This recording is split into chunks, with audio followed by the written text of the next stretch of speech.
Right, so now you're going to get a pretty good idea of where we're going with this. So I'm just going to put these transaction numbers down the side of the page over here.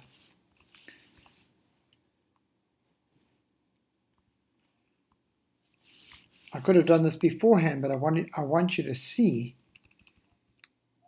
where I'm putting the information and where I'm getting it from. So here it is, deposit of money, 1,000 Rand. It came from the owner. So money is going into the bank. It's 1,000 Rand. The asset, you see it's under the asset column. The asset is the bank, and it's increasing by 1,000 Rand. And I did make a slight mistake there. I must just drag these down. Using Excel is an essential thing if you're an accountant of any kind. It's a very, very useful tool to have available to you, and I encourage you to get a working copy that you can work with and learn how to use it.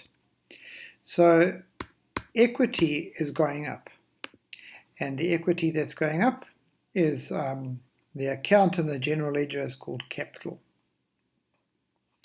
The next one, I bought a vehicle on credit.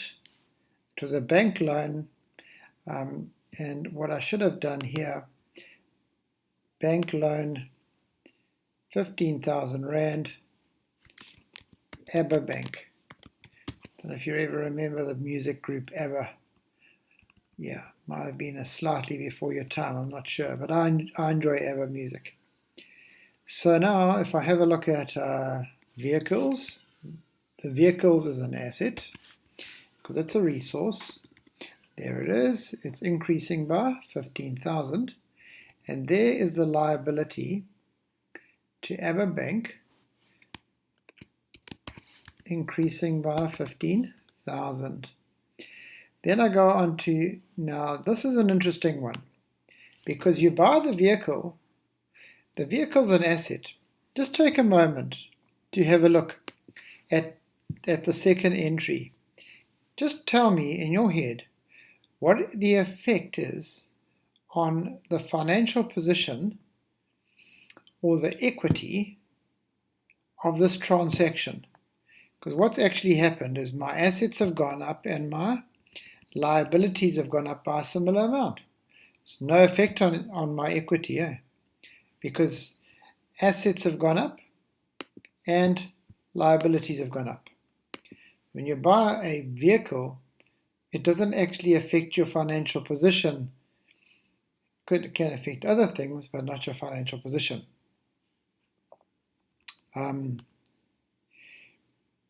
Certainly on a net basis. The fact that you've got more debt is affecting your financial position because you owe more. So the next one is the depreciation. Now the vehicle itself is not affecting my financial position, but its devaluation is. We can come back and we can talk about that at some point. It's not exactly true that when you drive a vehicle out of a showroom, it's already depreciated by a whole amount.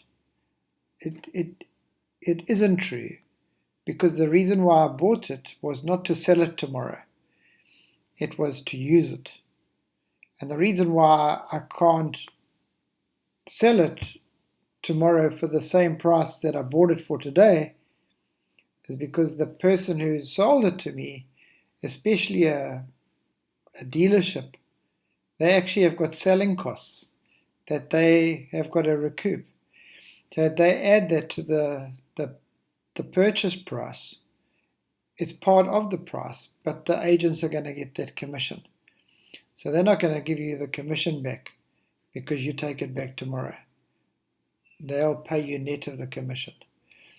So depreciation, though, is the use charge, and it's a real thing. If the car is on the road, it's wearing, and if this car has got a life of 60 months, the depreciation for 1 month would have been 250 Rand. We don't have to worry about the calculation right now.